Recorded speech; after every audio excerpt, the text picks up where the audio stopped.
Olá a todos, estamos de volta com mais uma videoaula, iniciando agora a temática obsessão na Umbanda. Então, o nosso objetivo vai ser fazer uma visão geral da obsessão, né? Vendo ali o que o Kardec nos disse a respeito sobre isso, porque o Kardec foi o primeiro que fez o estudo sistematizado da obsessão.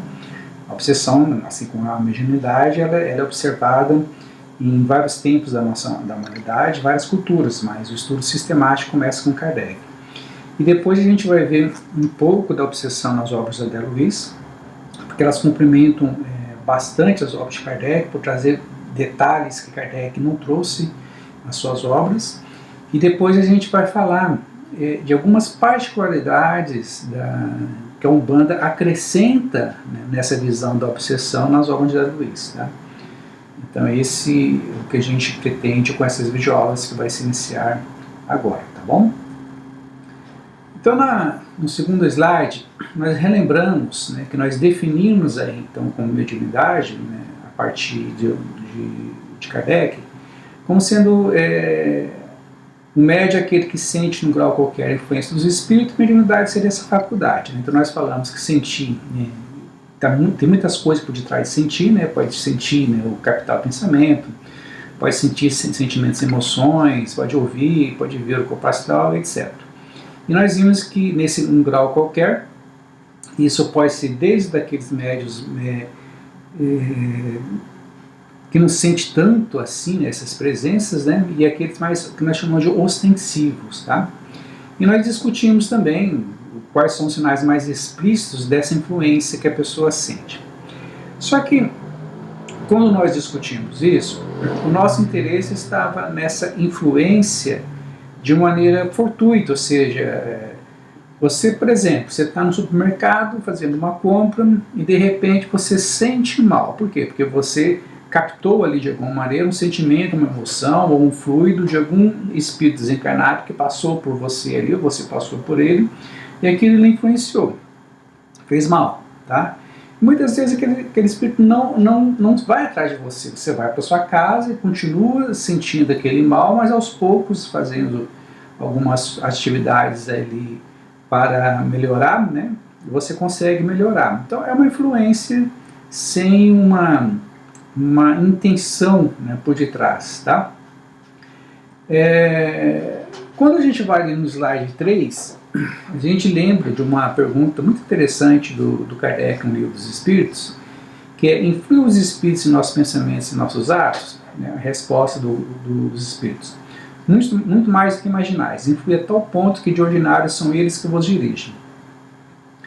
Então essas influências, né, que nós citamos ali, esses sintomas, elas não são necessariamente todas influências negativas. Né? É claro, como nós falamos, quando a gente foi falar da mediunidade, que as influências negativas são aquelas mais citadas, porque são aquelas que nos incomodam. Né? Agora, as influências positivas, e assim como está nessa resposta, elas também existem. Quando eles falam, então, que influi a tal ponto que ordinários são eles que vos dirigem, isso serve tanto para o bem quanto para o mal. Né? Então, o que eles estão querendo dizer é que as nossas decisões estão quase sempre influenciadas ou por espíritos que não querem o nosso bem ou por espíritos que querem o nosso mal. Aí, nesse caso, né, poderia surgir essa pergunta aqui, né? Quando que essa influência dos espíritos passa a ser considerada como uma obsessão? Né? Então nós vimos ali no slide anterior que muitas vezes, né, o médium sente aquela influência, tá? E necessariamente, apesar dele fazer mal, não é algo intencional. Então, quando que a gente pode considerar que essa influência dos espíritos passa a ser obsessão? Né? Considerando que nós estamos constantemente sendo influenciados por pensamentos e atos, então quando que essa influência começa a ser considerada como obsessão? Para responder isso, nós precisamos ir lá no Kardec, né, no Livro dos Médiuns, no item 237, e ele vai dizer o seguinte: entre, né, os escolhos que apresenta a prática do espiritismo, entre as dificuldades, os problemas que apresenta a prática do espiritismo, cumpre se coloca na primeira linha a obsessão. Então é claro, né, que nesse livro, no Livro dos Médiuns, ele vai focar a obsessão muito mais para o médium que exerce, né, a mediunidade, né, ou que exerce o seu mediunato. Né? Então, ele não está...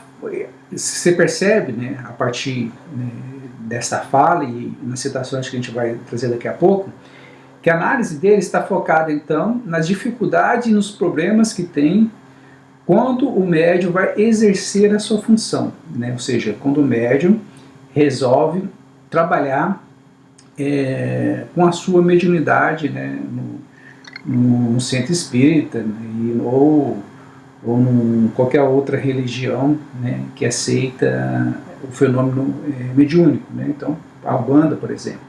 Só que o Kardec está falando, né, nem de espiritismo nem de Umbanda, porque na época não existia nenhum dos dois. Ele está falando, então, do exercício da mediunidade e dos problemas que tem no exercício da mediunidade relacionados com a obsessão.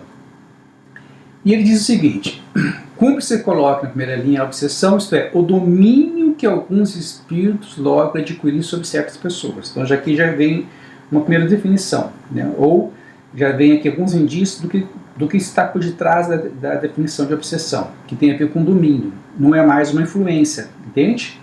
Então não é mais uma simples influência, é uma influência que tem um domínio.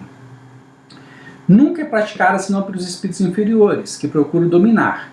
Os bons espíritos nenhum consentimento infligem. Então olha só, aquela pergunta lá do Kardec, né, vamos voltar lá, 459, influi os espíritos nos nossos pensamentos e nossos atos, muito mais do que imaginais, influi tal ponto que de ordinário são eles que vos dirigem, né? Então, os bons espíritos dirigem no sentido de dar alguns conselhos, não no sentido de dominar. Agora, os espíritos maus, né, dirigem no sentido de dominar, e vira obsessão. Tá? E é isso que ele está querendo dizer aqui. Os bons espíritos nenhum consentimento infligem. Aconselham, combate a influência dos maus, e se não houve, retire-se. Né? Se chega a dominar algum, identifique-se com o espírito deste e conduz como se for verdadeira criança. Então, se conseguir ter esse domínio, aí o bicho pega. Né? Aí no Evangelho segundo o Espiritismo, há outros, né, momentos que ele fala sobre obsessão também, então vamos pegar alguns lances aqui para a gente entender, né, como que ele compreende a obsessão no todo. Tá? Por exemplo, no Evangelho segundo o Espiritismo, no capítulo 28, 81, ele diz o seguinte: a obsessão é a ação persistente que um espírito mau exerce sobre o indivíduo.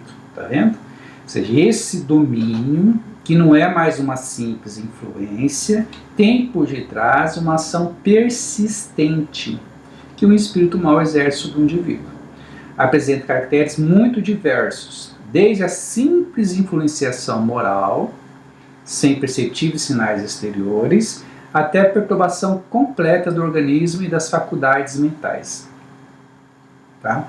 Oblitera todas as faculdades mediúnicas, traduz na mediunidade escrevente pela obstinação de um espírito se manifestar com exclusão de todos os outros. Os espíritos maus, né, poluem em torno da Terra, ou seja, há muitos espíritos maus na Terra, porque a Terra é um planeta de provas e expiações, não podemos esquecer disso. Num planeta de provas e expiações, o mal prepondera, em virtude da inferioridade moral de seus habitantes. Nossa, né? Nossa. A ação malfazeja que eles desenvolvem faz parte dos flagelos com que a humanidade serve braços nesses. Então, a obsessão é uma influência de um espírito mau sobre nós, né? Sobre todos, porque todos somos médios em algum grau. É óbvio que aquele que tem um grau mais ostensivo tem que ter muito mais cuidado, porque a tendência dessa influência ser mais extensiva é enorme. Tá? E é uma influência persistente, é uma influência que busca o domínio da nossa vontade. Por quê? Porque o obsessor vai querer que nós pensamos, que nós ajamos, que nós sentimos, que nós desejamos o que eles querem. Como eles são espíritos maus, o que eles querem? Eles querem ver o nosso mal, por algum motivo. É isso que a gente vai trabalhar, né? Por vários motivos. Aí no slide 5, a Sueli Caldas Schubert, né, no livro Obsessão e Desobsessão, né, Profilaxia e Terapêuticas Espíritas. Então, em termos de profilaxia, é isso que a gente vai, quando a gente for falar das características da Umbanda nesse fenômeno da obsessão, a gente vai falar principalmente das profilaxias, ou seja, há algumas profilaxias que são mais típicas da Umbanda, ou seja, que não aparece no Espiritismo. Tá? Então essa vai ser um complemento muito interessante da Umbanda no entendimento nesse processo, né, no processo obsessivo. Mas, voltamos aqui com a Sueli, ela na página 23, ela resume de maneira muito bacana isso que o Kardec disse. Né? Ela diz o seguinte, ó, configure-se a obsessão toda vez que alguém, tá vendo? Alguém, pode ser um espírito encarnado, pode ser um espírito desencarnado, alguém, encarnado ou desencarnado, exercer sobre outro constrição mental negativa. Ó. Ou seja, constrição, ou seja, é uma ação persistente mental negativa. Então não faz sentido falar isso para espírito positivo, um espírito de luz, né? Um espírito que quer o nosso bem. Por um motivo qualquer, Pois a gente vai ver também os principais motivos que levam ao processo obsessivo, e também essa vai ser uma complementação que a gente vai trazer da Umbanda, porque tem algumas motivações que a gente percebe na Umbanda que não aparecem, por exemplo, nas obras do André Luiz. Pode ser por meio de simples sugestão, indução ou coação. Tá? E a gente vai ver também outras técnicas que podem se acontecer. Com o objetivo de domínio, né? Fazer com que o outro haja, pensa ou sinta aquilo que eu desejo que ele haja, pensa ou sinta, com o objetivo, obviamente, de lhe fazer o mal. Processo esse que se repete continuamente na Terra, no plano espiritual, e por conseguinte teremos o obsessor e o obsidiado. Quando ela diz aqui, toda vez que alguém encarnado desencarnado exercer sobre outro com sistema mental negativo, então a gente pode perceber aqui 6 tipos de interação que pode levar ao processo obsessivos. Eu posso ter então um espírito desencarnado obsidiando o encarnado, né? Por algum motivo qualquer, né? Ele está com muita raiva ou muito ódio, ou foi mandado por alguém, não sei, né? Então ele vai e obsidia o encarnado, que é a mais comum e a mais conhecida pelo senso comum, tá? Contudo, há também um processo inverso, pode também acontecer um processo inverso do encarnado obsidiar o desencarnado, tá? E isso acontece, obviamente, quando ele está desdobrando, quando ele está dormindo, por exemplo, né? Então o encarnado dorme, né? E o seu espírito fica, né, liberto da carne, né? Então primeiro do corpo astral, ele sabe-se lá para onde é que ele vai, e ele pode ir, né, por motivo qualquer, obsidiar um desencarnado. Né? Bom, outra situação, encarnado, isso também acontece. Né? Muitas vezes, né, o encarnado, né, desdobra, né, e fora do corpo físico, lá no astral, faz muitas coisas para prejudicar o encarnado, né, e a tal ponto de se tornar-se uma obsessão. Tá? Pode acontecer também com o desencarnado. O desencarnado também pode agir num processo obsessivo com outro desencarnado. E uma coisa que às vezes não é muito dita, e a gente vai trabalhar isso bastante na nossa última temática, que vai ser a apometria, que é o encarnado se auto-obsidiar, né? Ou seja, uma auto-obsessão. Né? Então, no psiquismo do encarnado há uma personalidade que pode ser uma subpersonalidade, ou seja, dessa vida atual, uma personalidade múltipla que veio do passado, e depois a gente entra em detalhes com relação a isso, e de alguma maneira ela começa a obsidiar, né, a personalidade que nós chamamos de atuante, né, dessa vida, por querer controlá-la, né, dominá-la, porque ela quer impor sua vontade, impor sua maneira de viver e de pensar. Tá? E isso também pode acontecer com o desencarnado também, que seria processos auto-obsessivos no encarnado e processo auto-obsessivo do desencarnado. E nós não podemos esquecer também que em todos esses casos a obsessão pode ser recíproca. Né? É claro, eu posso, por exemplo, ter um desencarnado obsidiando o encarnado, e esse encarnado não dá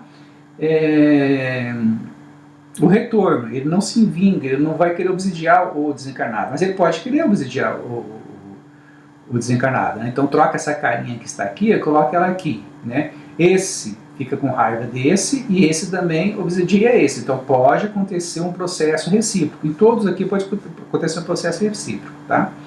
O que mais? Pode ter também envolvimento de mais de um obsessor, de mais um obsidiado. Então aqui nós estamos colocando, obviamente, um desencarnado obsidiando um encarnado. Você pode ter mais de um desencarnado obsidiando um encarnado. Você pode ter um desencarnado obsidiando mais de um encarnado. Então essa combinação numérica também dela pode ser ao infinito. Né? Isso que a gente vai ver também quando a gente estudar alguns casos da obra do Delouise. Tá? Então é bom ter bastante claro esse slide em mente, a gente pode voltar a ler mais vezes, porque quando a gente for ver alguns casos mais em profundidade, a gente vai perceber em alguma dessas categorias que vai se encaixar esses casos. Tá? Bom, o Kardec, ele além de explicar, né, definir o que é obsessão, ele classifica a obsessão em 3 grandes tipos. Tá? Ele diz lá no item 237, continuando lá, né? A obsessão apresenta caracteres diversos, que é preciso distinguir e que resulta do grau do constrangimento e da natureza dos efeitos que produz. Tá? Então, para ele, dependendo do grau do constrangimento e da natureza dos efeitos que produz, ele classifica em 3 grandes categorias, que ele vai chamar de obsessão simples, a fascinação e a subjugação. Repare que ele está falando aqui no grau do constrangimento, da natureza e dos efeitos que produz. Tá? Não é necessariamente aquela que é pior ou menos pior. Né? Ou seja, todas, de alguma maneira, vai fazer um mal muito grande para o médico, todas, inclusive, pode, se não ser cuidada, né, pode levá-lo a uma fatalidade, mesmo porque esse grau de constrangimento, quando ele não é cuidado, ele pode aos poucos se intensificando, então pode passar de uma para outra assim, né, com o tempo, e pode se tornar bastante sério. Tá? Como é que ele vai definir então? No 238 ele vai definir a obsessão simples quando o espírito malfazejo se impõe ao médium, né? Como nós dissemos, ele está focando aqui o médico exercendo o seu mediuninato. Tá? Ninguém está obsidiado pelo simples fato de ser enganado por um espírito mentiroso. O melhor médico se acha exposto a isso, né?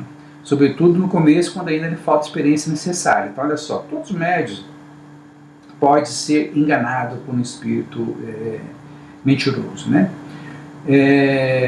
Pode ser enganado sem estar obsidiado. A obsessão consiste na tenacidade do espírito, ou seja, a obsessão consiste então na persistência daquele espírito em continuar, em insistir em perturbar aquele médium, né? Aí no slide 7 ele continua: na obsessão simples, o médium sabe muito bem que se acha preso de um espírito mentiroso e esse não se disfarça, de uma forma dissimula suas más intenções e seu propósito de contrariar. O médium reconhece em dificuldade a felonia, e como se mantém em guarda, raramente enganado. Então ele está falando do bom médium, né, que se mantém em guarda. Tá? Pode incluir nessa categoria os casos de obsessão física, né, ou seja, que consiste nas manifestações ruidosas ou obstinadas de alguns espíritos, que é comumente conhecido como fenômeno de poltergeist ou fenômeno de manifestações físicas espontâneas. Tá? Então é isso que ele vai entender como obsessão simples. No slide 8, um outro grau, né, que pode, se o médium não tomar muito cuidado, a obsessão simples pode vir a se tornar, né, uma fascinação, que é a que tem consequências muito mais graves, né, porque ela é uma ilusão produzida pela ação direta do espírito sobre o pensamento do médium, que de certa maneira ele paralisa o raciocínio relativamente às comunicações. O médium fascinado não acredita que o esteja enganando, e esse que é o X da questão. Né? Lembrando que nós temos os nossos defeitos, né, e que é muito difícil de lidar com eles, né, vários, né, vaidade, orgulho, prepotência, arrogância. Nós temos desejos carnais que às vezes são muito fortes de serem controlados, nós temos ambições, nós temos, então fica difícil até de elencá-los, né? Vamos classificá-los como sombra, que está ótimo. E quando o médium começa, então, a, digamos assim, não fazer o seu papel adequadamente no processo de autoconhecimento, de autocontrole, ele pode facilmente deixar-se ser fascinado por esses espíritos. E o que ele vai dizer aqui também é o seguinte, ó: fora erro acreditar que esse gênero de obsessão só estão sujeitas pessoas simples, ignorantes e baldes de senso. Dela não se acha isentes nem os homens mais espíritos, mais instruídos, mais inteligentes ou outros aspectos. tá? Então, esse é um processo que não tem a ver com a ignorância intelectual acadêmica, tem muito a ver com a ignorância moral, de ignorância de nós mesmos e a dificuldade em estabelecermos uma referência segura para o nosso processo evolutivo, né? Então, todos estamos sujeitos a fascinações, e ela é muito complicada porque justamente ela inspira confiança, né, no médium, e ele aos poucos começa então.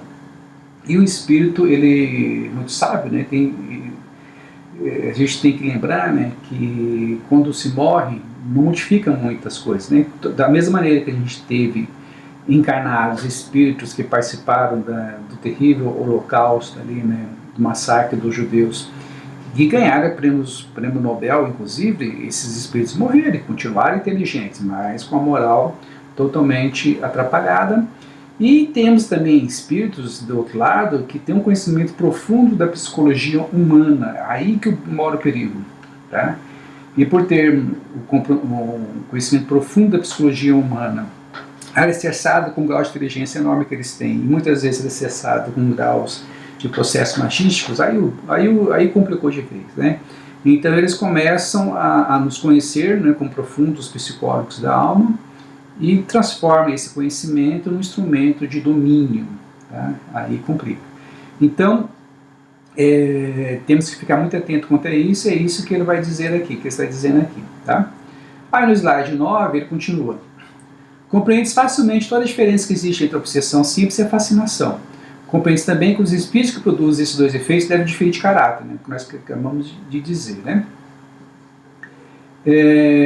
Então o espírito é ardiloso, tá? É isso que a gente acabou de dizer aqui, tá?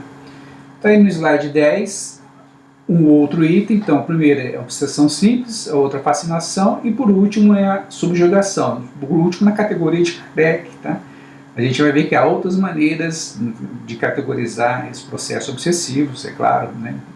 Mas como que o Kardec deu início ao processo de análise, né, do fenômeno da obsessão? Ele iniciou-se, e para ele, focando principalmente os médios que estavam atuando, né, no seu medianato, focou nessas três grandes categorias.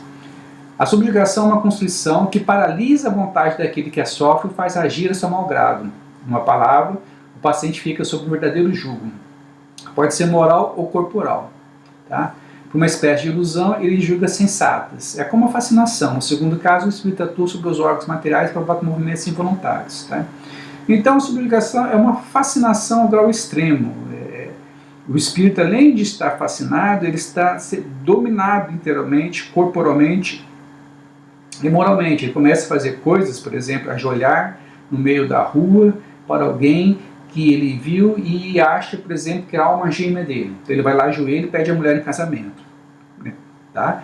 Em alguns casos, por exemplo, ele pode sentir um calor muito extremo no dia sol e não se importar com a opinião alheia e tirar a roupa no meio da rua, porque ele acha que aquilo é normal pelo fato de ele estar sentindo muito calor. Tá? Ou seja, é uma fascinação que começa a dominar as suas atitudes num grau extremo, a tal ponto dele estar dominado corporalmente e moralmente. E no item 241 ele faz uma observação interessante, que ele prefere, né, não mais usar o termo possessão, tá? Porque a possessão para ele é a subjugação, né? É o sinônimo da subjugação.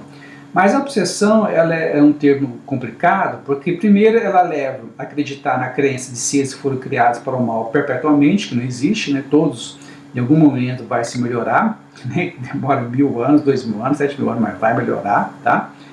E outra que implica no apoderamento de um corpo por um espírito estranho. Isso que nós vimos na videoaula da mediunidade, nós mostramos lá o Homer Simpson, né, pensando na incorporação como sendo lá o caso do exorcista, e depois o caso do Ghost, né, que o espírito entra dentro do corpo. Não entra, né? Ele influencia, e mesmo na subjugação que ele leva a esse domínio corporal, é uma influência de corpo astral para corpo astral, né? É claro que é uma dilatação corpo astral ali do espírito, e conecta no espírito do médium por meio dos chakras, mas sem ter a necessidade do espírito, do corpo astral do espírito entrar no corpo do médium, porque isso é impossível, que não tem como, tá? Bom, então é por isso que o Kardec prefere não mais usar o termo possessão, e sim simplesmente o termo subjugação, tá? Então, não há possesso no sentido vulgar do termo, mas somente obsidiados, que seria ali a obsessão simples, subjugados, fascinados, aqui está fora da ordem de grau de complexidade, né? Obsidiados, fascinados e subjugados, né? Que seria o último grau, de acordo com Kardec ali. Agora tem uma outra coisa que às vezes, mesmo que um estudioso de Kardec, esquece, mesmo porque também está numa obra que muitas vezes as pessoas não leem, não dão tanta importância, que são as obras póstumas, que são coletâneas de textos que o Kardec escreveu, mas não chegou a publicar porque não deu tempo, né? Ele morreu antes. Mas daí outros pesquisadores descobriram esses textos e publicaram esse livro muito interessante, que é dividido em parte. Na primeira parte, no item 57, olha só o que Kardec disse. Diz o seguinte: cumpre também dizer que, não raras vezes, se atribuem aos espíritos modais que eles são inocentes. Alguns estados doentios e certas aberrações que se lança à conta de uma causa oculta derivam do espírito do próprio indivíduo. Olha só a coisa interessante. O homem não raramente é obsessor de si mesmo. Então, quando ele fala o homem não raramente é obsessor de si mesmo, ele está falando de quê? Auto-obsessão, né? Então, Kardec também tratou do assunto auto-obsessão. Obviamente que não deu tempo. A gente tem que ficar muito atento com relação a isso, né? Kardec fez coisas maravilhosas, escreveu coisas fantásticas, só que ele já fez isso com uma idade aí acima de 50 anos e morreu depois. Ficou aí 15, 20 anos, salvo engano, né, se minha memória não falhar, escrevendo essas principais obras. E é claro, né, que não deu para escrever tudo, né?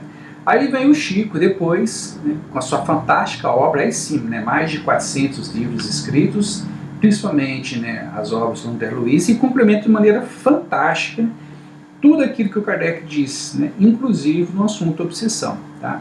Então é isso que a gente quer mostrar aqui no slide 12, né?